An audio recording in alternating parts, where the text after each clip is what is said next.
네, 안녕하세요. 나경수 교수입니다. 일반학 뽀개기 드디어 네 번째 챕터로 들어왔습니다. 여러분들이 가지고 있는 레이몬드 창의 일반화학 또는 스티븐 준달의 일반화학에서 4장에 해당하는 내용입니다. 자, 이번 챕터에서 드디어 화학 반응에 대해서 집중적으로 다룹니다. 어, 제가 여러분들한테 여러 번 강조하면서 말씀을 드렸었죠. 화학은 변화를 탐구하는 학문이고요. 이때 변화는요, 화학 반응으로 설명을 합니다. 자, 앞으로 여러분들은 일반화학에서 여러 화학 반응을 다루게 될 건데요. 4장에서는요, 바로 물. 자, 물 속에서, 다시 말하면 수용액에서 일어나는 대표적인 화학 반응 세 가지에 대해서 배울 예정입니다. 자, 4장에 나오는 이제 화학 반응은요, 크게 세 가지가 있는데, 첫 번째는 침전 반응입니다. 그리고 두 번째는 산염기 반응입니다. 그리고 세 번째는 산화 환원 반응입니다. 모두 수용액에서, 즉 물을 용매로 하는 그러한 용액에서 일어나는 반응에 대한 것인데요. 자, 오늘 수업은 이에 앞서서 바로 물에 대해서 알아보고 몇 가지 중요한 개념을 배우는 시간을 갖도록 하겠습니다. 앞으로 여러분들은 영상 3개에 걸쳐서 그 4장에서 배워야 될 중요한 개념들을 분리해서 배우고 뒤쪽에서 그 앞에 말씀드렸던 세 가지 대표적인 반응에 대해서 배우도록 하겠습니다. 자, 물은요, 가장 흔한 용매입니다. 지구상에서 가장 흔하게 볼 수 있는 물질이죠.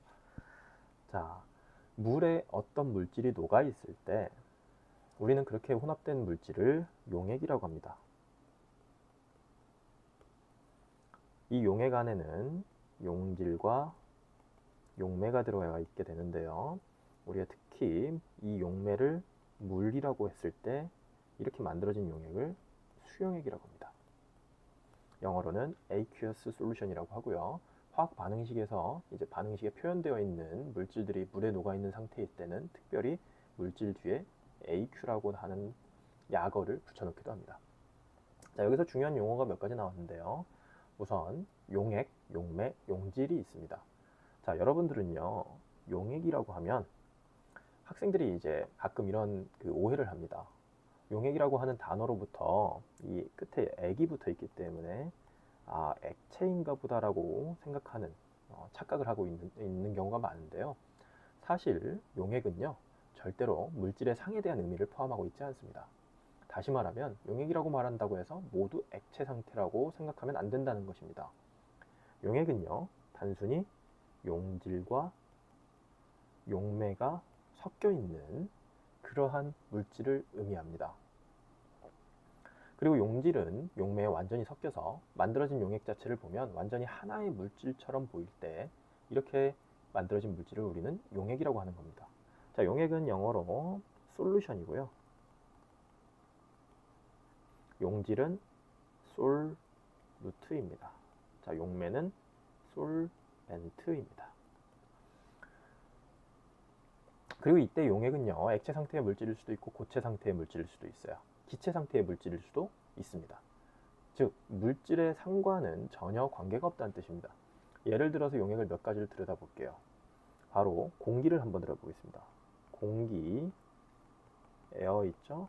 자, 이 공기도 역시 용액입니다. 왜 그러느냐? 이 공기 안에는 다양한 기체 상태들의 물질들이 아주 균일하게 섞여 있죠. 대표적으로 여러분들 잘 알고 있는 질소, 산소, 기타 기체들이 많이 들어있는데요. 아르곤이라든지 여러분들 잘 알고 있는 이산화탄소라든지 기타 등등의 여러 가지 기체들이 섞여 있는데 이러한 기체들이 균일하게 혼합되어 있다고 해서 공기도 역시 용액이라고 할 수 있습니다. 자, 고체 상태의 용액을 한번 하나 예를 들어서 설명을 드려볼게요. 예를 들어서 황동. 이게 이제 합금이라고 하는 그러한 금속 상태의 용액인데요. 대개는 구리 한 70%, 그다음에 아연 30% 정도가 균일하게 혼합된 고체 상태의 용액입니다. 또는 액체 상태의 용액이라고 하면 예를 들어서 소금물. 여러분들 잘 아시죠? 물에 소금이 완전히 녹아있는 용액을 의미합니다. 그래서 이 소금물도 역시 용액이라고 하죠. 다시 정리하면 기체 상태이든 고체 상태이든 액체 상태이든 이제 그 용매 안에 용질이 균일하게 아주 잘 섞여 있는 경우에 이러한 것들을 우리는 용액이라고 한다. 여러분들 기억하시기 바랍니다. 자, 그런데 무엇이 용매이고 용질이냐라는 그러한 궁금증을 가질 수가 있는데요. 용액 안에서 용매와 용질을 구분하는 방법에 대해서 간단하게 설명을 해보도록 하겠습니다. 단순하게 생각하세요. 무조건 가장 많이 존재하는 성분이 용매입니다. 용액 속에서 가장 많은 비중을 차지하는 성분이 바로 용매입니다. 그럼 용질은 뭘까요? 그 외에 용매 이외의 물질을 우리가 용질이라고 합니다. 공기를 예를 들어 볼까요? 앞에서 이야기했었죠. 공기에는요 질소가 대략 78% 정도 들어가 있고요. 산소가 대략 한 20% 정도. 그리고 기타 가스들, 아까 아르곤 같은 거 또는 CO2 이런 기타 가스들이 있는데 딱 보면 질소가 가장 많은 비중을 차지하죠. 따라서 공기는요 질소가 용매이고 다른 기체들, 여기 보이는 다른 기체들은 모두 용질인 기체 상태의 용액이라고 정의할 수 있습니다. 자, 간단하죠? 자, 용매와 용질의 분리는 여러분들 이렇게 하시면 됩니다. 단순히 양으로만 보면 된다. 자, 이번에는요 또 다른 개념을 배우도록 하겠습니다. 바로 전해질과 비전해질에 대해서 배워볼 텐데요. 전해질은 영어로 electrolyte, 비전해질은 non-electrolyte입니다. 자, 전해질은 어떤 것이냐? 어떤 물질을 물에 녹여서 수용액을 만들었을 때, 자, 그 물질로부터, 자, 물질이 있습니다. 물질로부터 이온이 만들어져서, 자, 정확히는 물질로부터 이제 해리가 되는 겁니다. 분해의 하나의 과정입니다. 자, 이온이 만들어져서 이 이온으로 인해서 용액에 전기가 잘 흐르게 만드는 물질, 이 물질을 바로 전해질이라고 합니다. 이해되셨죠? 자, 이 전해질은요 조금 더 세부적으로 들어가면 강전해질과 약전해질이 있습니다. 강전해질은 말 그대로 strong, electrolyte 쓰면 되고요. 약전해질은 weak, electrolyte 쓰면 됩니다. 자, 강전해질 같은 경우에는 어떤 거냐? 예를 들어서 NaCl 같은 이온 화합물이라든지 또는 여러분들 잘 알고 있는 HCl 같은 강산 같은 것들이 해당됩니다. 자, 이러한 강전해질은요 물속에서 거의 100% 이온으로 해리가 됩니다. 즉, 이 물질들이 해리가 돼서 만들어낼 수 있는 이온을 거의 100% 생성시킨다는 뜻이죠. 자, 그래서 그 이온의 농도가 굉장히 용액 안에 많기 때문에, 높기 때문에 그 용액에 전기가 아주 잘 흐르게 만들어주게 해주는 물질, 그게 바로 강전해질입니다. 자, 약전해질은 뭘까요? 예를 들어서 여러분들 다 뒤에 가서 또 배우겠지만 CH3COH 같은 약산. 자, 약산은요, 자, 이 아세트산 같은 약산이 물에 녹아 들어가면 CH3COO- 음이온과 H+를 이렇게 해리시켜서 만들어낼 수 있는데요. 이 아세트산이 100% 이러한 이온들로 해리가 되지 않습니다. 그래서 보통의 경우에 이렇게 양방향으로 표시해 놓습니다. 자, 양방향 화살표로 이렇게 표시하는데 일부의 아세트산이 H+를 일부 만들어냅니다. 통상적으로는 1% 이하다라고 이제 배웠는데요. 뒤에 가서 다시 배우도록 하겠습니다. 어쨌든 여기에서는 이러한 약산이 이온을 적게 만들어낼 수 있기 때문에 이렇게 만들어진 용액 자체의 전기 전도도가 강전해질이 만든 전도도보다는 훨씬 더 작습니다. 자, 이러한 물질을 우리는 약전해질이라고 합니다.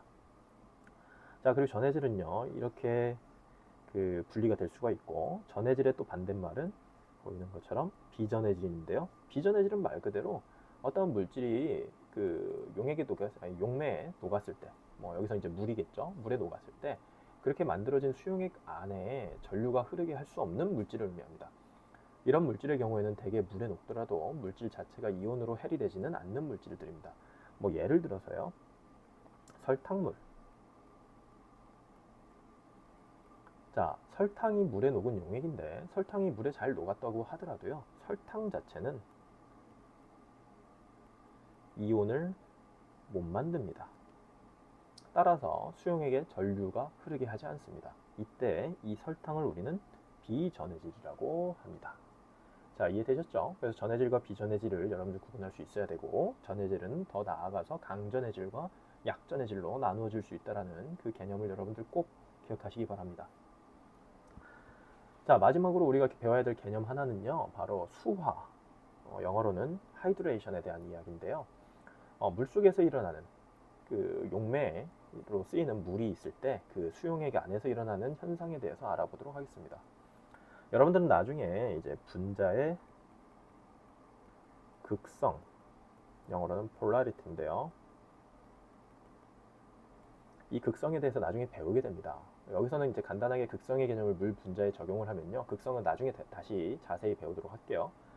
자, 물 분자 자체는요, H2O인데 이 분자 자체는 전기적으로는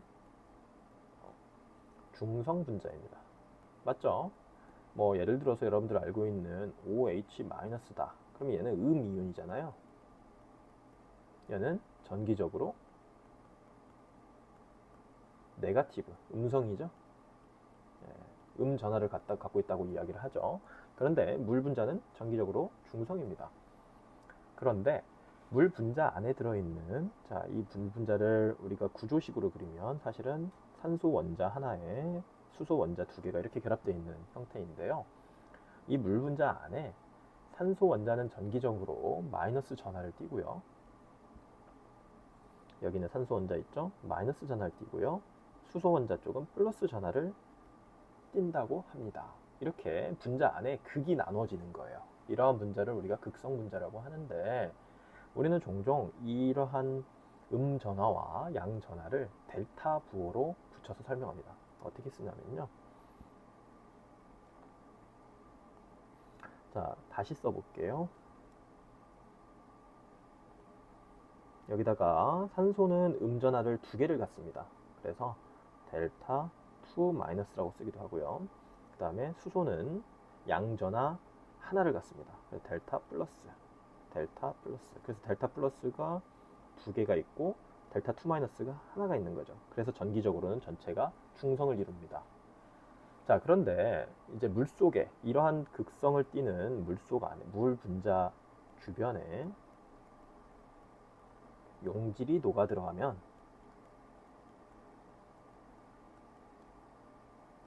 예를 들어서요, NaCl을 생각해 보겠습니다. NaCl은 이온 화합물이고 물에 녹았을 때 Na 플러스와 Cl-로 완전 해리가 됩니다. 그래서 강전해질이에요. 양이온과 음이온이 이제 굉장히 농도가 높은 상태로 이루어진 용액을 만드는데, 그 용액 안에서 이제 전기가 아주 잘 흐를 수가 있게 되는 거죠. 자, 그런데 얘네들이 물속에 녹아 들어가는 그 과정을 들여다보면 물 분자들이 양이온, 음이온을 각각 둘러싸며 이온들을 안정화시키는 현상을 보여줍니다. 이러한 현상을 수화라고 하는데요. 자, 수화되는 현상을 들여다보면요, Na 플러스가 있으면요, 양이온이 있을 때 물 분자는, 자, 물 분자 내에 있는 전하를 띠는 부분이 어디죠? 산소 쪽이죠? 산소가 바로 이렇게 Na 플러스 쪽을 바라보면서 소듐 양이온을 안정화시킵니다. 됐죠? 왜 그러느냐? 물 분자 안에 존재하는 산소에 델타 2 마이너스 전하를 갖고 있는 극이 형성되어 있기 때문입니다. 자, 이러한 과정을 수화 과정이라고 해요. 똑같은 방식으로요, 음이온인 Cl- 어떻게 될까요? Cl-는 조금 더 크게 그릴게요. 그러면 전하를 안정화시키기 위해서 물 분자의 극이 물 분자가 어떤 방향으로 감싸게 될까요? 물 분자 안에는 양전하를 띠고 있는 수소 원자가 있죠. 자, 수소 원자가 있는 부분이 이런 식으로 결합을 합니다. 정확히는요, 결합이라고 하면 안 되고요. 상호작용이라는 표현이 더 맞습니다. 자, 이런 식으로 이제 음이온, 전하를 갖는 염소 이온이 여러분들 물 분자에 의해서 이렇게 둘러싸여지는 현상, 이걸 바로 우리는 수화라고 합니다. 이해되셨죠? 자, 이 수화의 과정은요, 물속에 존재하는 용질을 안정화시키는 굉장히 자발적인 과정입니다. 그래서 이러한 양이온, 음이온뿐만 아니라 극을 갖는, 나중에 여러분들이 이제 더 배우게 될 텐데요. 다른 분자들의 경우에도 용질 분자들이 갖는 극이 있으면 그 극을 기준으로 물 분자들이 이제 서로 다른 극이 이렇게 감싸주는 현상, 이걸 수화라고 생각하시면 되겠습니다. 자, 그렇게 해서 이번 챕터에서 이제 첫 번째 주제로 여러 가지 개념을 간단하게 정리를 해보았고요. 앞으로 여러분들은 이제 크게 세 가지의 수용액에서의 반응을 배우게 될 텐데, 여기서는 첫 번째 기초 개념을 배웠다고 생각하시면 되겠습니다. 가장 흔한 용매 중에 하나인 물에 대해서 이야기를 했고요. 그 다음에 이로부터 얻어져 있는 수용액에 대한 이야기를 했고, 이 수용액 안에 용질이 녹아 들어갈 때 이제 용질로부터 이온이 얼마나 만들어지냐에 따라서 전해질, 비전해질, 전해질은 또 더 나아가서 강전해질, 약전해질로 나눌 수 있다는 것도 배웠습니다. 그리고 이제 용질이 물속에 녹아 들어갈 때 물에 의해서 둘러싸여지면서 용질이 안정화되는 수화의 과정, 하이드레이션의 개념도 배웠습니다. 자, 다음 시간에는요, 이번 챕터에서 가장 중요한 개념 중에 하나인 용액의 농도에 대해서 배우도록 하겠습니다. 이 농도를 학습하고 나면 이제 여러분들은 나중에 이 챕터에서 다루게 되는 세 가지 대표적인 반응에 대해서 배울 예정입니다. 자, 이상으로 수업을 마치도록 하겠습니다.